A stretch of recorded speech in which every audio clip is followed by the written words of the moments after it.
Voy a presentar.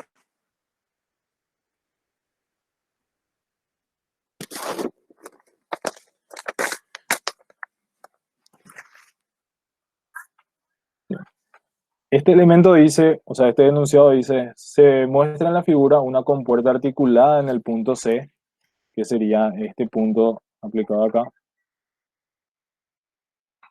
y soporta una barra horizontal AB, que sería la barra que está ubicada en este punto.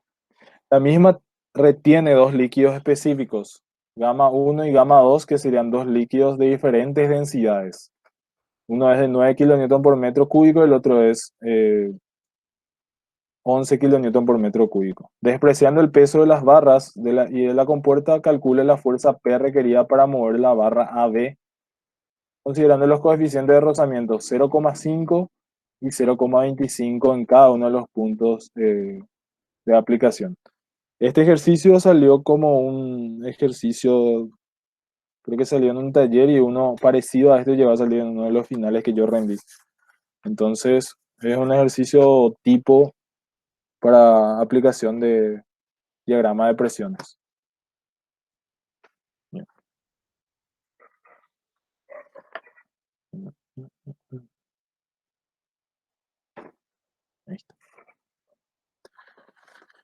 ¿Qué es lo que nosotros tenemos en cuenta al momento de determinar el diagrama de presiones? Lo primero que tenemos que poder visualizar es justamente la superficie libre del líquido que nosotros tenemos. En este caso es la superficie libre que nosotros tenemos. La profundidad a la que se encuentran los puntos que nosotros vamos a considerar, porque eso determinan justamente las presiones que vamos a adoptar. En este caso, este punto, esta línea se encuentra a prácticamente 1,5 metros desde la superficie libre y esto hasta el fondo también se encuentra de 1,5. Después tener en cuenta los elementos que estamos considerando ahora. En este caso la compuerta, que sería sobre el cual está actuando la presión que generan estos líquidos. Y esta barra, que sería una barra donde está actuando justamente una fuerza eh, horizontal o una fuerza normal. Entonces, voy a hacer el diagrama de cuerpo libre de la barra ACB.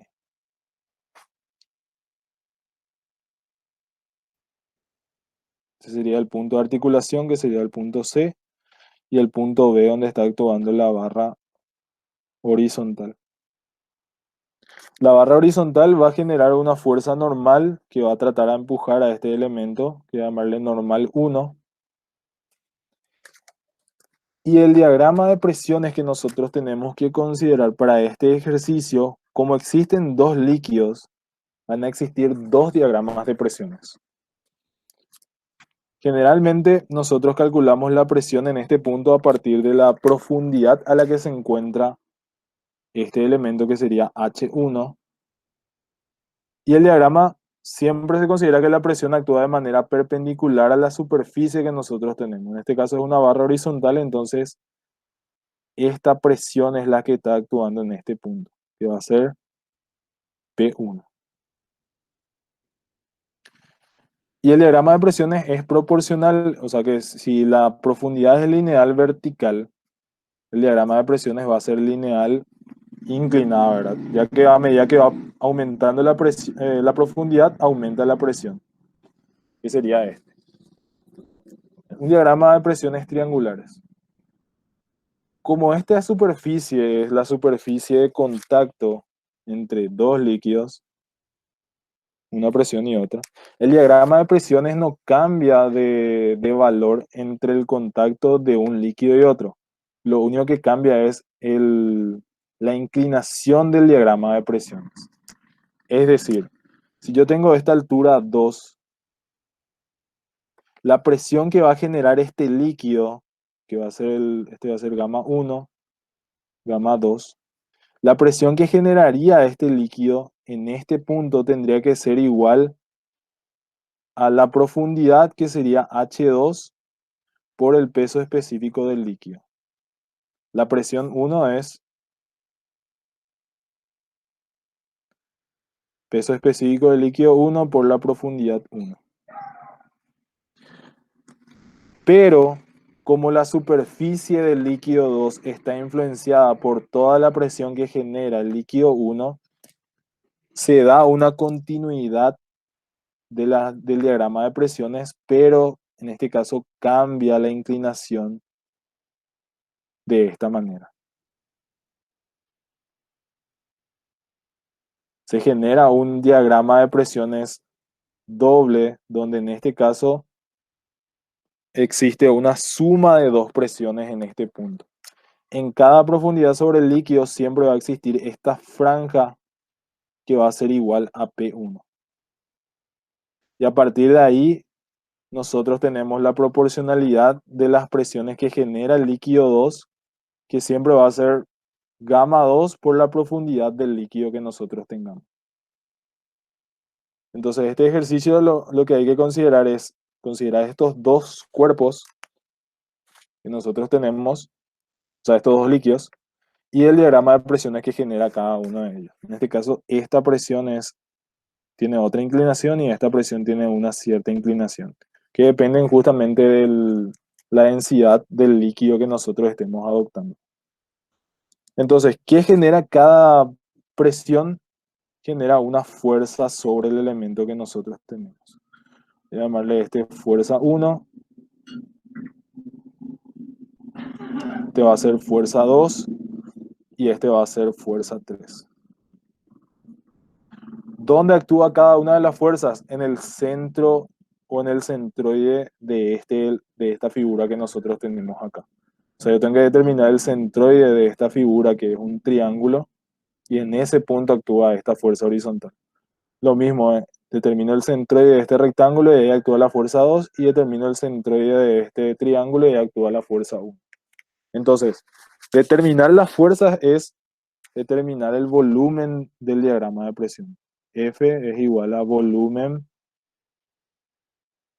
del diagrama de presiones.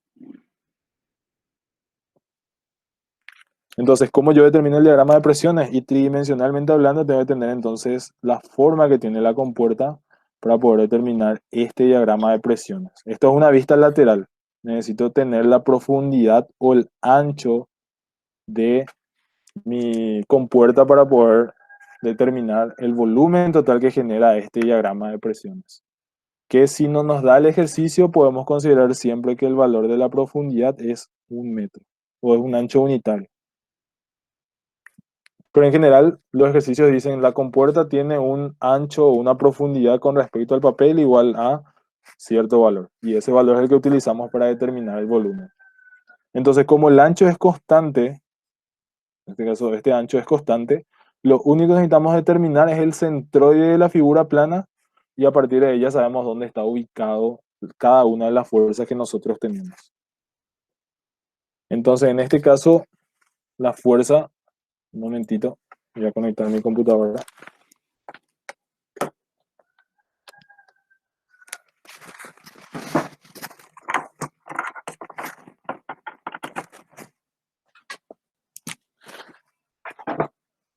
El valor de las fuerzas, para el caso de la fuerza 1, va a ser el área plana, que sería H1 por presión 1 sobre 2 por el valor del ancho de la compuerta. El valor de la fuerza 2 es un diagrama de presiones rectangulares que sería igual a la presión 1.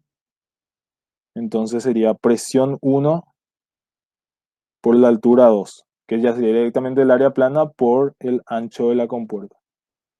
Y la fuerza 3 es igual a presión 2 por H2 sobre 2, área del triángulo, por el ancho de la compuerta. Y en este caso, tener la presión 1 es la profundidad 1, que es de 1,5 por el peso específico del líquido. 1,5 por 9. Que sería 13,5 kilonewton por metro cuadrado. Y la presión 2 es la profundidad 2, que es de 1,5 por el peso específico del líquido, que es 11, que es 16,5 kilonewton por metro cuadrado. Entonces el valor de las fuerzas yo ya puedo determinar sin ningún problema. Entonces sería 1,5 por 13,5 sobre 2 por 1 metro. Yo tengo el valor de fuerza 1, el valor de fuerza 2 es 1,5 por 13,5 y el valor de fuerza 3 es igual a eh, 16,5 por 1,5 sobre 2 por 1. Entonces 1,5 por 13,5, esto es 20,25,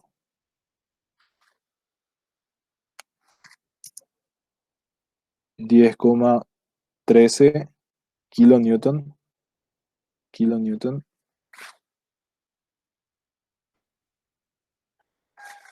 y esto es 12,38 kilonewton. Ahora, como yo estoy analizando un cuerpo que teóricamente va a estar en equilibrio y tiene que estar en equilibrio, entonces yo lo que hago es determinar el valor eh, del centroide de esta figura compuesta y poder determinar el valor de la fuerza normal actuante en el punto de contacto. Esa es una forma. La otra forma sería determinar por sumatoria de momentos de las fuerzas actuantes cuánto vale esta normal, sabiendo los puntos de aplicaciones de cada una de las fuerzas. Cualquiera de las formas que ustedes adopten, igual tendría que salir el mismo valor. Determinando el centroide de las dos figuras compuestas, o sea, de las tres figuras compuestas, o determinando ya por sumatoria de momento directamente. Al final siempre llegamos a la sumatoria de momento porque eso es lo que permite determinar la normal 1. Entonces voy a hacer este diagrama otra vez acá. Entonces, la barra,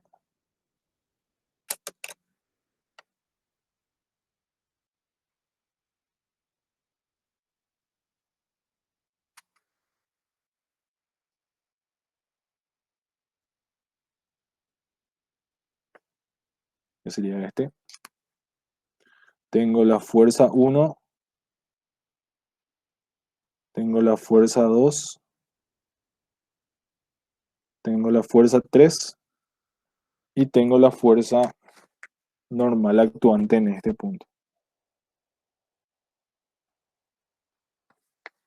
Entonces, tengo que determinar esta distancia de 2, de 3 y la distancia de 1.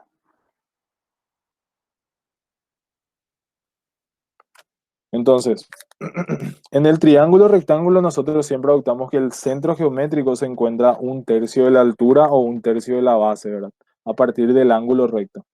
Como estas dimensiones de H1 y H2 eran 1,5, yo divido cada valor entre 3 y esto me va a dar que distancia 3 es de 0,5 metros, distancia 2 es la mitad de... Voy a escribir acá. Distancia 3 es 0,5 metros. Distancia 2 es la mitad de 1,5, que es 0,75 metros. Y distancia 3 es 1,5 más la mitad o 1/3 de 1,5, que serían 2 metros. Con respecto al punto C, que es el punto de rotación. Esto nosotros sabemos que ya vale 1,5. Entonces podemos aplicar sumatoria de momento igual a 0 para obtener el valor de la normal 1,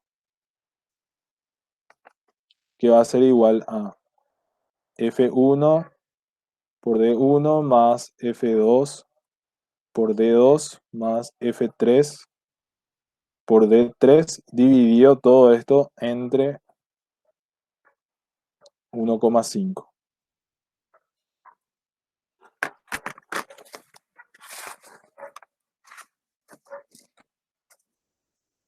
va a ser igual a 10,13 por 2 metros más 20,25 por 0,75 más 12,38 por 0,5 dividido 1,5 metros. 10,13 por 2 más 20,25 por 0,75 más 12,38 por 0,5 dividido 1,5 da normal 1 igual a 27,76 kilonewtons. Entonces este valor es el valor de la normal actuante. Podría haber determinado el centroide de esta figura, que sería el diagrama de presiones, que actúa como una carga distribuida, porque todos los valores dependen de un cierto valor final, o directamente aplicar esto, ¿verdad? La forma en que ustedes resuelvan ya va a depender de cómo quieran hacer más desglosado más, pero en este caso, si no le pide determinar exactamente el centroide, pueden determinar como ustedes quieran. Y por último, como el ejercicio nos pedía determinar el valor de la fuerza P horizontal, que era debido a este gráfico, entonces voy a colocar acá el DCL de la barra AB, que sería la barra que nosotros estamos queriendo determinar el valor de la fuerza P. Sería este. Este es la normal 2. Este es la normal 1. Y las fuerzas de rozamiento, que en este caso están actuando de esta manera. Fuerza de rozamiento 1, fuerza de rozamiento 2. Esto ya es prácticamente hacer el equilibrio de esta figura. Hago la sumatoria de fuerza en el eje X igual a 0. Normal 1 es igual a normal 2 en valor y sale igual a 27,76 kilonewton. Sumatoria de fuerza en Y igual a 0. Tengo fuerza de rozamiento 1 más fuerza de rozamiento 2 es igual al peso, que es lo que yo quiero determinar. Y si yo tengo el punto de aplicación de esta fuerza P, que es 0,8 y 2 metros, puedo hacer la sumatoria de momento con respecto a uno de los puntos. Igual a 0, tengo que P por 0,8 es negativo, más fuerza de rozamiento 1 por 2,8 es igual a 0. Tengo en total 1, 2, 3 incógnitas. Este ya no cuenta como una ecuación porque ya tengo un valor y tengo solamente dos ecuaciones. La ecuación 2 y la ecuación 3 como válidas para resolver. Entonces necesito una ecuación adicional que justamente depende de la fuerza de rozamiento máximas que puedan haber. Es decir, fuerza de rozamiento 1 tiene que ser menor o igual a la fuerza de rozamiento 1 máxima, que yo ya tengo los coeficientes de rozamiento. Entonces, esto vale mu igual a 0,5, mu igual a 0,25. Fuerza de rozamiento 1 tiene que ser menor o igual a 27,76 por 0,5. Coeficiente de rozamiento por la normal.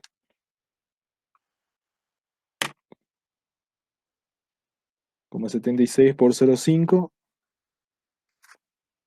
La fuerza de rozamiento 1 tiene que ser menor o igual a 13,88 kilonewtons.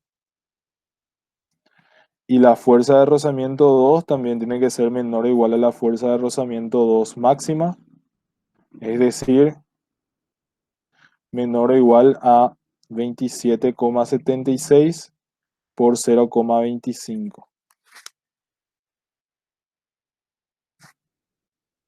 Es decir, fuerza de rozamiento 2 tiene que ser menor o igual a 6,94 kilonewton.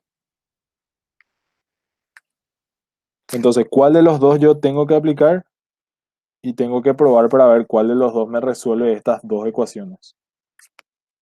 Puedo probar con fuerza de rozamiento, que sería el caso uno, que sería fuerza de rozamiento 2 igual a 6,94. Tengo que cambiar nada más mi ecuación. O puedo probar con fuerza de rozamiento uno, ¿verdad? Para saber si es que verifica. Entonces el valor de P ya sale directamente, que va a ser 6,94 por 2,8 dividido 0,8. 6,94 por, perdón, este es 13,88.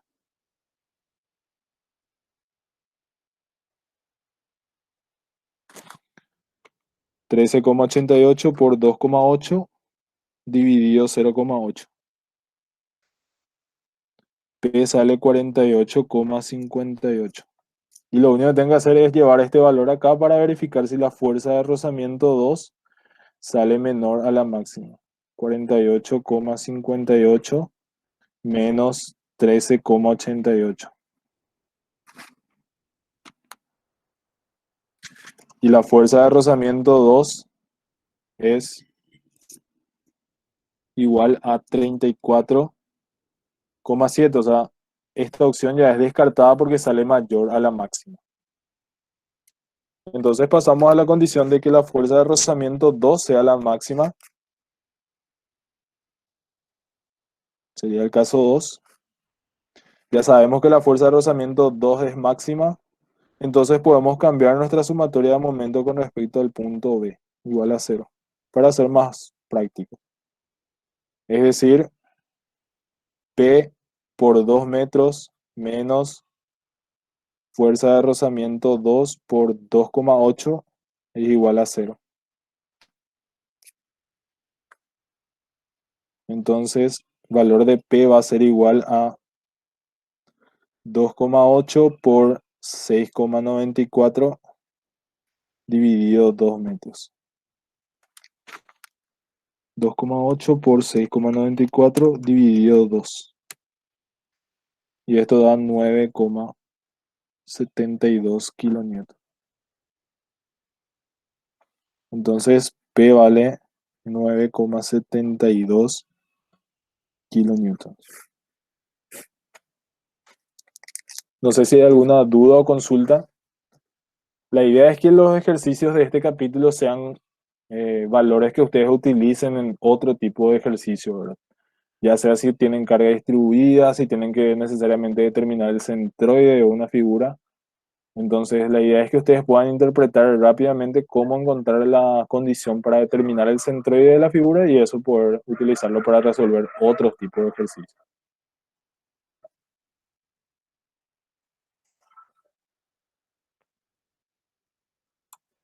Si no tienen ninguna otra consulta, esto, ¿Profe, hasta cuándo el primer parcial? justamente esa parte. No hay ninguna otra consulta.